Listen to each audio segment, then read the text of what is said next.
Okay, real talk. So, in Tempest Trials, you know how we've mostly been getting nothing but fucking sword units as rewards from Tempest Trial? Except for, I believe, Clive is the only exception thus far. No mages, no axes, no greens. Yeah, it's pretty much all been swords, hasn't it? I have a theory about that.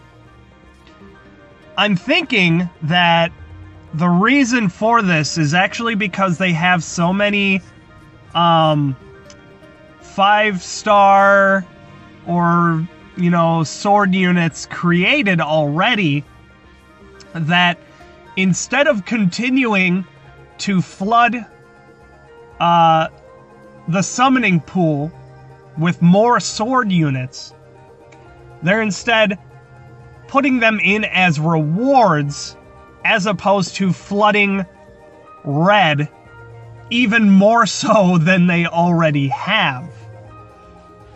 That's just my theory on it. It's most likely dead wrong, but I feel like that my theory has some solid ground to stand on.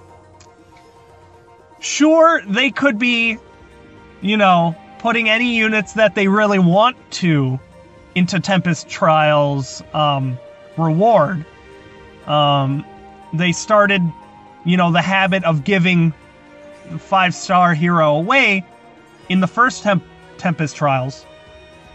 So I'm thinking that another possible theory that they're adding primarily nothing but sword units as, you know, free-to-play 5 stars, you know, free rewards, is just because of the fact that a lot of the units that people want, popularity-wise, are primarily sword units. That's what a lot of the main protagonists use as their main weapon.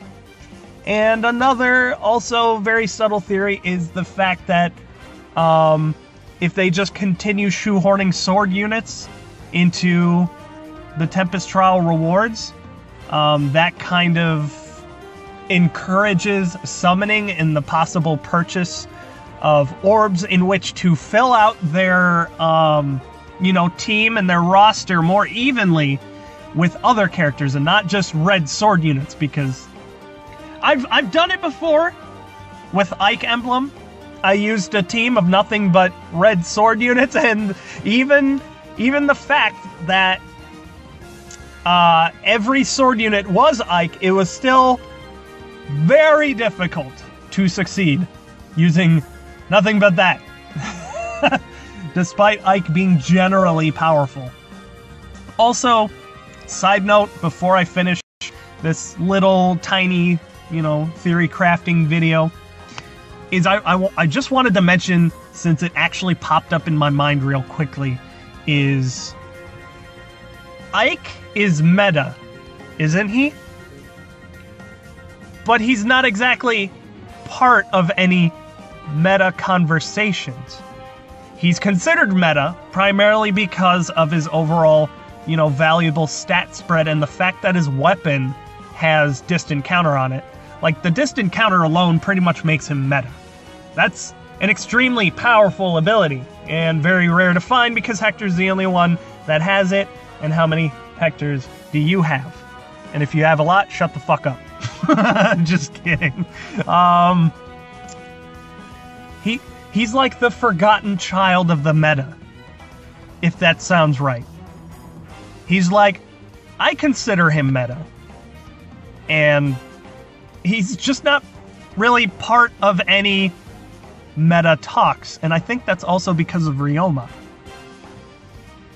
Like, I think the generally accepted thing is that Ryoma outclasses Ike because speed. So because of the fact that Ryoma exists and generally shares a lot of the stats, the distant counter, and etc., he's more in the conversation than Ike is. Because why would you talk about Ike? Just a little thought. Not too much meaning behind it. So don't think about it too hard. Thanks for watching, guys.